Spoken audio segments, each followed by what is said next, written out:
Hi, I'm Greg Ensel from Cox Communications, and I'm here with Murphy Bear and Yvonne Winget Sanchez from the Arizona Republic, and we're here to ask some questions. Let's get started. Yvonne, can you give us a rundown of who you are and what you do? I cover the governor's office and state politics for the Arizona Republic and AZ Central, and I write big kind of enterprise stories about what's happening on the ground in politics, and do some blog posts and a lot of social media. Can you tell us a little bit about how you use social media on a day-to-day basis? Is it purely business, or is it purely personal, or is it a little bit of both? I try to do a little bit of both. I try to offer readers, some insight about what's happening on my beat from behind the scenes, kind of beyond the typical headlines that they might see. But I also try to give them kind of a glimpse into what life is like in the Sanchez household. So they might see some photos from date night. They might see some photos of my kids or some funny things that I think my kids are, saying. But I also use it to kind of assist me in my daily reporting. I might put a call out to readers to try to get a sense of what they might be feeling about a particular issue on a given day. So when you are cultivating your social media presence, you talked about sort of going half and half, posting professional things and personal things. Do you find that that's also an effective strategy for legislators? Absolutely. People love to see what's happening behind the scenes with lawmakers in their districts. They want to know that these people are just like them, that they're, they have spouses and kids and friends and lives beyond, what's happening at the state house. And I think that's one of the more valuable things for me as a reporter, is to, get a sense of when it comes to social media, is that it gives me a glimpse into what might be happening in their districts on the ground, beyond maybe the press releases and the kind of canned statements that you might tend to get. So it helps to supplement the reporting that you're already doing. Absolutely. Okay. And the more kind of human you can make yourself, I think particularly for elected officials, some who might kind of, be perceived as robotic or a little dry, I think offering some sense of your personality is super effective. It helps brand yourself as an elected official, and you are defining who you are. You're putting out to the world, here's who I am. You're not having it filtered by a reporter or a spokesperson. But does that make the individual legislator or communication staff more accessible to the press if they are able to cultivate that as an online presence? Certainly. I mean, thinking about the people that I, work with on a regular basis, I automatically in my head have a perception about how available or how willing a person might be, and if I need them quickly, I know, because this person, I just saw that this person, was just on social media 10 minutes ago, and that wrapped up. Maybe he has a minute for me now. Or if someone's kind of quiet and doesn't really have much of a social media presence, doesn't put himself or herself out there more, I might tend to not be as willing to call them, because I might have a perception that they might not be so available. That they're not accessible. Right. So can we switch gears to talk a little bit more about different platforms? Please. So we've talked a lot about Twitter, but I'm wondering if there are other platforms that you use to help supplement your reporting, and maybe some tips for some things that you think reporters will start relying on more and more as we move forward.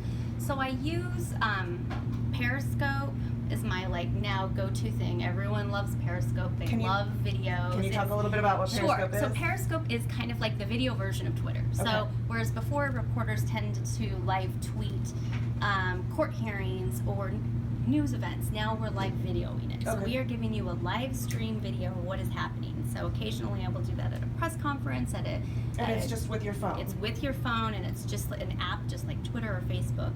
And you are taking people to what is happening live. You are broadcasting live. You're like your own little TV station. And it's super successful. People love it. I have had hundreds of people tune in on certain public events. They want to see what's happening behind the scenes. It can be super effective for a public official, especially if they might be a super important but maybe boring committee, which That tends to happen. That happens. But you know, if you are hearing testimony, for example, or you're hearing a debate, or you know, someone is saying something, or something is happening that is moving you, you know, or you think is maybe a defining moment, or is momentous or noteworthy, Periscope it. It's a public hearing. Mhm. You know, and I'm not saying do your private, you know, caucus meetings, but if there's something that you feel is important enough for your constituents Compelling. to see, compelling, Yeah. turn on that Periscope and let people see it firsthand, and you will become a go-to for the media. You know, Ooh, the say media that will, again. Yeah, Yeah. the media will seek you out. I mean, Okay. you will become, you know, a favorite. We'll stalk you in a good way, but we will favorite you, Okay. and we'll want notifications for when you post something, Okay. because you will become that expert, or that resource. resource, Great. that tool, that asset. So. You said a word that's important to me, which is expert. And I know a lot of people try to use social media to establish themselves as an expert. Can you tell us a little bit about how you either use social media to identify experts, or qualify those people on social media that purport to be experts?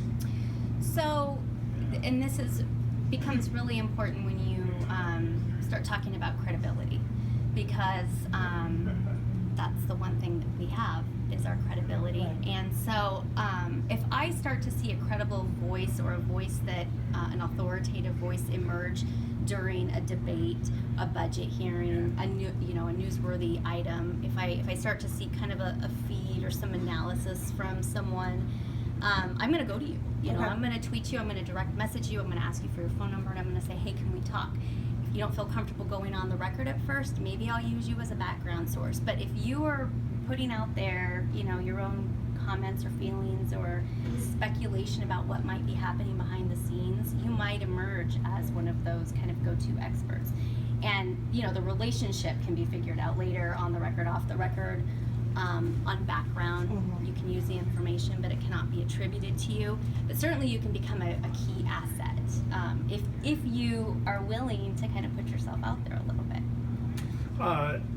Is it correct to sum up what you just said as social media alone cannot, you can't use social media alone to become an expert, but you can use social media to increase your accessibility and share the insights that you specifically have as an expert with the media? Absolutely. So Yvonne, one of the things that we have been talking about a little bit is how to effectively engage with the public and the media. And one of the things that comes up often is retweets, Mhm. and are they effective? Do they help carry a message? Is there a better way to sort of create an echo chamber? Or is sort of, how much impact does a retweet have? I guess is the shortened version of that question. So I think it depends on the topic. Mhm. Certainly, if you are retweeting and adding a comment, like, I agree with so-and-so on maybe something that's a very controversial issue, that's going to have tremendous impact. Mhm. If you simply just retweet something without adding comment, but you might have in your biography, which is very important, that Mhm. retweets are not endorsements, maybe Mhm. you're just putting it out there. You Right. know, I have that on my profile. I'm just putting it out there. I'm not agreeing, I'm not disagreeing, I'm just letting everybody know this is what this person tweeted. So if they have that in their bio, maybe you read that a little bit differently. Okay. So it kind of depends on the context that that's happening, but certainly if you are trying to get a message out, asking your colleagues to retweet something or share something, you know, you can quote a tweet and weigh in. I think that's effective. Okay, I don't think it hurts you at all. great. I was just gonna build off what you said when you say quote a retweet or quote a tweet. Is it helpful to personalize that, or does it make the retweet more effective if you personalize through quoting the retweet and add the if I were to quote a news story from, say, Senator McCain and say, I as a public official have also experienced this. Yes. I mean, any sort of insight that you can offer about yourself that takes people beyond your official duties and the official press releases like we talked about, yes, that is very valuable, especially if you're expressing an opinion. I think that's super valuable. We talked a lot about Twitter so far. Can you name a few of the other platforms you use to get information about news that's occurring? And then the hard part, can you prioritize them in order of importance? Depends on the event. Okay, so I use Twitter, I use Periscope, I use Facebook. I have a professional Facebook page, but I also have some work people on my personal page. I use LinkedIn, which is super old school but still super effective. Reddit, I use that to share stories that I think might go viral. Instagram, less so. I experimented a little bit with that and it didn't really seem to work too well for me, interesting. but it might work for elected officials who have more of a, maybe personality than I do. I don't know. It didn't work for me on a reporting standpoint. What else do I use? I think that's pretty much it. Ranking it in terms of importance. Press conference, Periscope. A gaggle with the governor, Periscope. State of the state, I'm going to assume that news media, the camera crews are carrying it live. If people can see it, they can see it. I'm going to tweet that. I'm not gonna Periscope it. Facebook, mostly for links for stories, although now they have a new live stream app that is trying to rival Periscope, so I'm going to kind of try to test that out to see how well it performs. We'll see. LinkedIn, last priority next to Instagram. So it sounds like if there's not already a camera there, you bring your own camera in with Periscope. Absolutely. And if there are cameras already there, you tweet. Absolutely. And if you have produced content and you're looking for another avenue to share it, that's when you utilize Facebook and LinkedIn. Mhm. Okay, that's Yeah. helpful. And one thing that people just love, and I would keep this in mind, is the people want to feel like they are there. Mhm. And so the Periscope is super valuable because you are taking them behind the scenes to what is happening to Right. the news as it's playing out. So, Unedited. Unedited. Which makes me a live. little bit nervous. And makes me love So it happy. even more. All right, I think that is it. Thank you so much. You're welcome. We appreciate it. Thank you. Thank you.